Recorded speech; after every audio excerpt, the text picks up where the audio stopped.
میں نے رات خواب میں دیکھا نبی معظم صلی اللہ علیہ وآلہ وسلم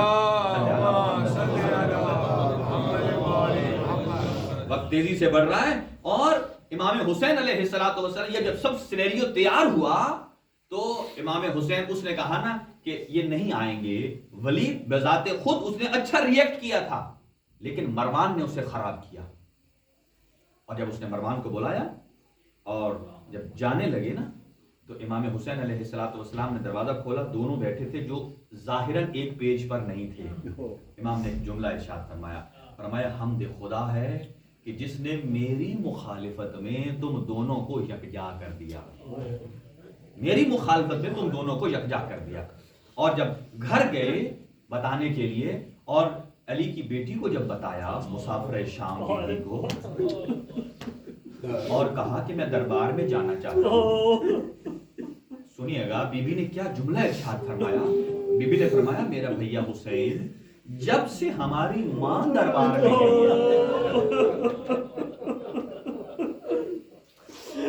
جب سے ہماری والدہ خاتون جنت دربار میں گئی ہیں اور جب سے ہمارے بابا کی گردن میں رسی ڈال کر دربار میں لے جایا گیا اور جب سے میرے بھائی حسن کے جنازے پر تیر لگے ہیں تب سے میرا ان درباروں سے اعتبار اٹھ گیا ہے. اور پھر کہا آپ جانا بھی چاہتے ہیں. ایک مرتبہ جناب زینب کبریٰ نے جس کے پردے کا وارث تھا عباس ایک مرتبہ آواز بلند کی عباس جی آقا زادی. کہا آپ کے آقا دربار جانا چاہتے ہیں اپنی فوج کو ساتھ لے کر جائیے. اور عباس نے ایک مرتبہ آواز بلند کی اکبر قاسم اون محمد سب جمع ہوئے اور دروازے کے باہر کھڑا کر دیا. کہا کہ جب میری آواز بلند ہو تو آپ اندر آ جائیے گا. اب جیسے ہی اندر گئے بیعت کا مطالبہ کیا اور اس نے خط سامنے رکھا. امام نے انا للہ پڑھا اور اس کے بعد فرمایا مثلی لا یبایع مثلا. وہ جیسا اس جیسے کی بیعت نہیں کر سکتا. جب یہ جملہ کہا اور آنے لگے تو کہا آپ بیعت کیجئے. اور امام نے فرمایا اب جلدی کس چیز کی ہے. کل سورج کی روشنی میں مسجد نبوی میں لینا سب کے سامنے لینا. مروان نے کہا نہیں اے ولید اگر یہاں سے حسین چلے گئے تو پھر پلٹ کر نہیں آئیں گے. یہی ان کا سر و تن سے جدا کر دو. یہ جملہ کہنا تھا. اب زہرا کے لال نے پلٹ کر دیکھا ایک گرجدار آواز میں کہا یبنت زرقاء تقتلنی ام ہوا. اے نیلی آنکھوں والے کے بیٹے تو مجھے قتل کرے گا یا وہ کرے گا. جیسے مظلوم کربلا کی آواز بلند ہوئی ادھر عباس کے کانوں میں پڑی. عباس جیسے جری نے پیر کے لگن سے دربار کے دروازے کو کھولا توڑا اندر آ کر کہتے ہیں اے فرزند کے پیغمبر حکم دیجئے آیا اس کو سبق سکھایا جائے. پشت عباس پہ ہاتھ رکھ کر کہا اے عباس یہ مدینہ ہے یہ میرے جد کا شہر ہے بڑی مقدس سرزمین ہے. اور جو افراد عمرہ کر کے آئے ہیں جو مدینہ منورہ کی زیارت کر کے آئے ہیں انہیں معلوم ہے کہ روضہ رسول کہاں ہے جنت البقیع کہاں ہے. بس ان کے لیے یہ منظر ہے. اب جب گھر واپس آئے سامان سفر تیار ہوا. اب ایک صحابی ہے صحابی یا راوی کہتے ہیں عبداللہ ابن سنان. اور ایک اور جملہ سنیے اگر کوئی سچا کوئی اہل بیت کا ماننے والا ہو تو اس کے کانوں میں آج بھی زینب کبریٰ کے بینوں کی آواز آتی ہے. جب قافلہ نکلنے لگا ایک صحابی ہے قربہ غفاری 95 سال ایج ہے ان کی. آنکھوں سے نابینا کانوں سے بہرے ہیں. یہاں تک روایات کے الفاظ یہ ہیں کہ وہ قربہ غفاری بجلی کے کڑکنے کی آواز کو نہیں سن سکتا تھا. جب جس رات یہ قافلہ نکلنے لگا نا اپنی زوجہ کو جھنجھوڑ کر اٹھاتا ہے کہتا ہے مجھے لگتا ہے کوئی آسمان سے بلا آنے والی ہے کہ مجھ جیسا غریب تو بجلی کڑکنے کی آواز بھی نہیں سن سکتا لیکن میرے کانوں میں کچھ بہنوں کی آواز آ رہی ہے. اور زوجہ سے کہا شکر کر اللہ نے تجھے سماعت نہیں دی. آج علی و بطول کی بیٹیاں شہر مدینہ چھوڑ رہی.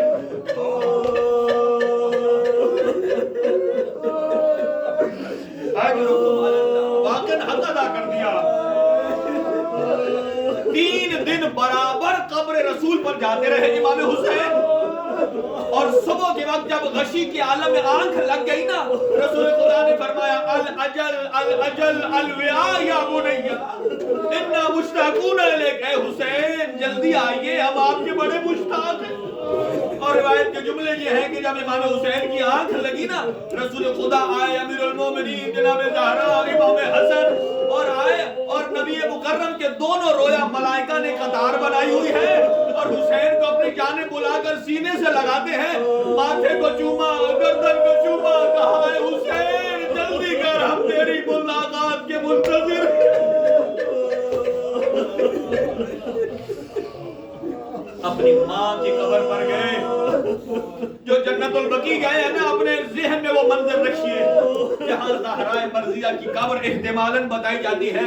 جب ماں زہرا کی قبر پر گئے تو راوی بتاتا ہے کہ امام حسین یوں لپٹے جیسے چھوٹا بچہ اپنی ماں کے پہلو میں لپٹتا ہے، قبر کے ساتھ لیٹ کر ایک جملہ کہا، اے میری ماں، تیرا یہ حسین ہمیشہ کے لیے تیری قبر کو چھوڑ کے جا۔ کہا، اے میری اماں، تیرا بیٹا حسن بھی مظلوم تھا لیکن تیرے پہلو میں تو ہے، لیکن تیرا حسین جا رہا ہے ہمیشہ کے لیے، یقیناً قبر سے آواز آئی ہوگی، اے میرا حسین تو تنہا نہیں جا رہا، جتنی منزلیں کرتا جائے گا تیری ماں زہرا پہلو میں ہاتھ رکھ کے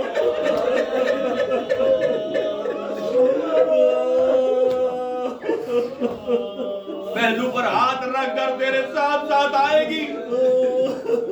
اجرکم علی اللہ۔ بس جب تیار ہوا نا یہ قافلہ، اور ایک مرتبہ سنیے نیاز حسین، اب جب یہ قافلہ نکلنے لگا نا، عبداللہ ابن سنان راوی ہے، وہ کہتا ہے، اس کی روایت اتنی دردناک روایت ہے، کہتا ہے جب امام حسین دربار سے آئے، حضرت عباس کو کہا اب لسٹ بنائیے کہ کون کون ہمارے کاروان حسینی میں شامل ہے۔ مردوں کی جب لسٹ بنی نا، جب خواتین کی لسٹ بنانے لگے نا، تو کہا لکھیے ام لیلا، ام فروا، رباب، رقیہ، جیسے جیسے یہ نام بڑھتے گئے نا، ابو الفضل عباس کے جلال میں اضافہ ہوتا گیا۔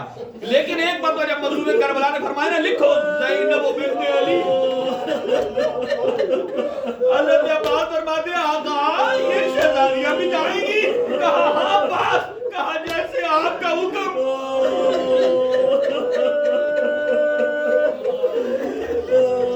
آئے تیری وفا پہ قربان ابو الفضل عباس۔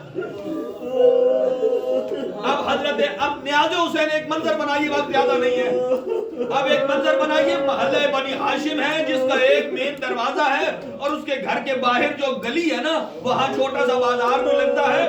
حضرت عباس نے کیا کام کیا، اس گلی کو دونوں طرفوں سے بند کر دیا، دونوں طرفوں سے بند کر دیا۔ اب کہا ایک خاتون کو لسٹ پکڑائی، کہا جیسے جیسے آپ نام لیتی جائیں گی میں ویسے ویسے اس کے وارث کو بلاؤں گا، ویسے ویسے وہ اپنی آقازادی کو ناقہ پر سوار کرائے گا، اور سب سے پہلا جو نام لیا نا اس کا نیز اس نے کہا رباب۔ اجرکم علی اللہ۔ رباب وہ ہے جس کا بیٹا ابھی 18 دن کا علی اصغر ہے۔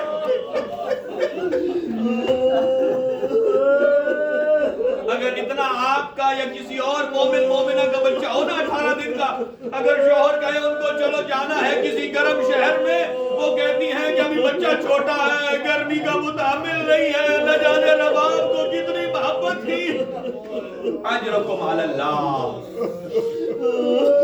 اور ایک کے بعد جب بلائے نا لیلا، عباس نے کہا اکبر آئیے، انہوں نے اپنی ماں لیلا کے لیے اپنے زانو کو طے کیا، انہیں ناقہ پر سوار کرایا، ناقہ آگے بڑھ گیا، پھر آواز آیا ام رباب، کے بعد آیا آواز ام فروا، قاسم کو بلایا، سوار کرایا، اسی طریقے سے آتی رہی بیویاں، سوار ہوتی رہی۔ اب سنیے عبداللہ ابن سنان کہتے ہیں کہ منظر یہ تھا کہ مظلوم کربلا باہر کرسی پر بیٹھے ہوئے تھے، عباس نگرانی کر رہے تھے، ہر بیوی کو سوار کرایا جاتا تھا، لیکن نہ جانے اب کیا منظر آنے والا ہے، کون سی بیوی آنے والی ہے۔